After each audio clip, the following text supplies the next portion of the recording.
But I must say, yesterday I was on my way back home from working, and I'm on the train, and the amount of Fulham fans on the train heading obviously to Putney to then make their way to Craven. It was brilliant. There was such a nice vibe, and even the train conductor, I'm not sure if that's even what they're called these days, he was so jovial, and he's like, just to let everybody know that you get off at Putney, and Liverpool fans, don't worry, you'll be treated with respect. It was very sweet. It was all very nice and jovial, like I say, all in good spirits. So lots for us to get through. 17 goals were scored from the 6 games played in the Premier League yesterday, 5 of them coming in the game at the Tottenham Hotspur Stadium, where Spurs ran out 4-1 winners against Southampton. That was a match you heard on talkSPORT 2 in the afternoon.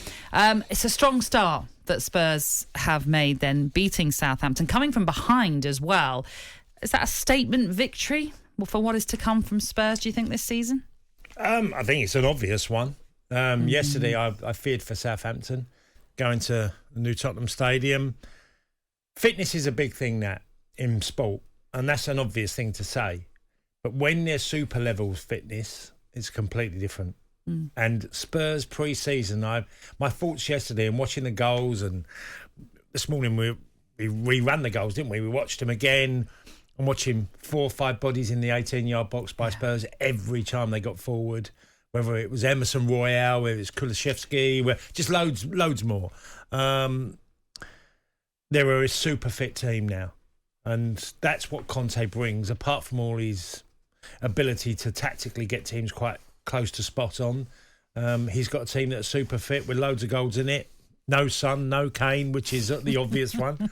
But, this is it. They didn't get on the score sheet, which is slightly ominous for everybody else, because, once they get going, I mean, they'll be scoring for fun, you imagine, because that's what they were doing pretty much last season. Now, you made 6 signings in the summer, big ones, and none of them were in the team. OK, Richarlison suspended because he got suspension at the end of last season.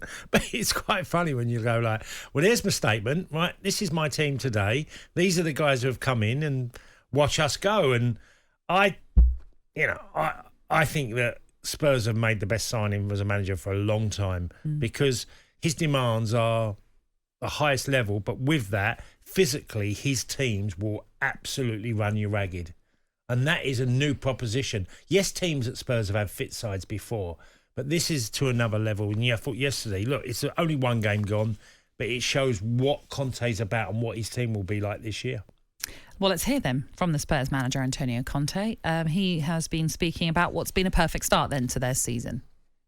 I think we started the game very well, because we were leading the game with possession to try to score. But then Southampton scored, and we considered a goal that we could avoid, I think, and we have to improve under this aspect. But at the same time, the situation proves us the reaction. Antonio Conte then, giving us his thoughts after that 4-1 win. Happy with the way they started, even though actually they conceded first. But stats-wise, he was pretty happy with what they were doing. And again, that's a good plus point to take from that. The fact that they conceded early to James Ward-Prowse's goal. They still showed that resilience to fight back and pretty much dismantle Southampton in the process. Yeah, well, if you take the manager apart slightly as a player, and, there'd be a lot of listeners who didn't see Antonio Conte play, and he was in incredible sides, especially at Juve, and he had people like Zidane in his team. He had Baggio, Roberto Baggio, and very talented footballers. He was the worker. He was the guy that mixed it with everybody. He fought like hell to be in that team. And he has always had that conviction about himself and his teams, where whatever they do, they're never going to give it easy to you. That's his demand, first and foremost. Because even the best players he's ever played with, he will even say to you, they worked their socks off. Technically, they were brilliant, but they still work their socks off. And that's him. His whole team, the reflection of him is his team, that they will battle you in every position and give you nothing. In terms of Southampton, and you were right to point out that before the games yesterday, you said you're a little bit worried about them. They didn't end the season well. I think they won only 1 of their last 11 games. They conceded 67 goals last season, which I think is the 4th worst when it comes to those teams in the league. And and they were pretty flimsy at the back this time around as well. Terrible sometimes, own goal. Oh, yeah, absolutely. Salassu's own goal was not one that he wants to relive. But sometimes it's a bit hard to just completely talk about a team based on one game, because one game, it's just the start of the season. We have to sort of see at least 5 or 10 games to really get a feel for where a team is at right now. But like you said, there was still a sense that you had something not quite right with Southampton. You weren't positive about Southampton, and to have conceded 4 like they did, to be basically, as I mentioned just before, dismantled in the way they were against Spurs, that has to be an alarm. But that has to send alarm bells already ringing, doesn't it, in Southampton? Yeah, and look, Southampton fans yesterday defended their team about, they've made signings and there's an element of youth to that, and that's fine. But you've got to be able to compete. Now, I didn't see that at the end of last season, and there's still a number of players there that are still making the first team at Southampton that I didn't think were good enough. And they're trying to change the club, and I totally get you can't do it all overnight, but I thought the warning signs were there when the coaching staff parted and went different ways, new ideas. I just thought, for me, the manager has asked. He was the final. What happened at the end of last season was, to me, obvious. Was the manager has left the last man standing within all his coaching, and within that. Now it's going to be totally on him, and I don't think they've got enough quality. I've said if Ward-Prowse doesn't even get close to what he did last year as being top goal scorer at the Saints and get goals, and I know he's obviously scored yesterday, they have got no chance of staying up. But equally, you can't rely on just him, because but he's their biggest player. Of course, he makes he makes things happen. But they brought in Joe Aribo, who still exciting things to come from him, and there's a real versatility to him for where he can play in that Southampton side. Adam Armstrong also started up front, sort of alongside him, but they just.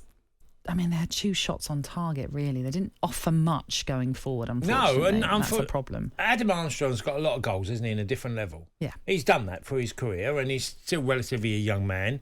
And it's a tough ask going to Southampton where they're not blessed. Look, if you think of last year, they still had Shane Long at the football club. He's had a fine career, but he was at the twilight of his career, and he's coming to an end at Southampton. Now he's gone down to the Championship. Mm-hmm. They had Brogio, a young lad, given an opportunity. They had forwards.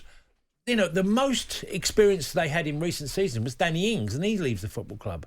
So I think they're always behind the 8 ball. I just think they're chasing where they can't compete. This is the Premier League. You're up against a huge amount of clubs that are spending big money. Tell you what's going to be tasty. It's Chelsea Tottenham next weekend. Yeah, already at the Bridge. Yeah. Fascinating one to look forward. And as for Southampton, they host Leeds in their next game as they go in search of their first points of the season. West Sussex Spurs has been in touch already this morning. He was in touch. You were in touch yesterday. West Sussex Spurs excited about your game against Southampton, and they say, well, it was worth the early start yesterday. Great performance. Spurs looked very fit, knew what they were doing. Also wishes Brentford good luck today. That's very kind of you. Thank you very much, West Sussex Spurs. But yeah, a resounding victory in the end for Tottenham. And we've just had a text in here, Cass. Why are we discussing Spurs' outcome and pretending that Kane not being mentioned is out of the ordinary? Kane is nothing without Son, but Spurs are a team with or without him. Is that a bit harsh? Very. Yeah, I don't get that. That doesn't make sense to me. Kane is an incredible player that's been brilliant for years and does so much for Spurs. And is consistent. It's fantastic that the 2 of them didn't get on the score sheet, because they will a lot of times during this season. That's it. When they're going to get going, they're going to be even better. If they don't get 40-plus goals between them, I'll be shocked this season. Spurs then getting off to a fantastic start then for their new season. And we've got plenty on the way between now and 9 a.m. here on the Weekend Sports Breakfast. The Sunday Sports Breakfast with Natalie Sawyer and Tony Cascarino. Sunday mornings from 6 on AM, on DAB, via the talkSPORT app and on your smart speaker. talkSPORT.